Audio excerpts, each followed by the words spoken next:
आप लोग कहाँ से बैठे हैं? आप कहाँ से बैठी हैं मैडम जी? आप सारे विशाल से बैठे हैं? पीछे सीट खाली थी अपनी मर्जी से बैठी है खाली इधर से बैठिए मस्जिद से बैठिए इधर से बैठिए इधर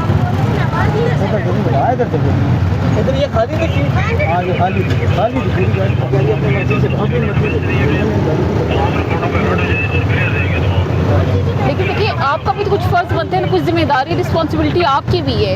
यहाँ क्यों बैठने दे रहे हैं आप? ये देखिए ये बिल्कुल भी ठीक नहीं है, एकदम कुछ भी हो सकता है। इस खातून की अपना कागजात दिखाएं।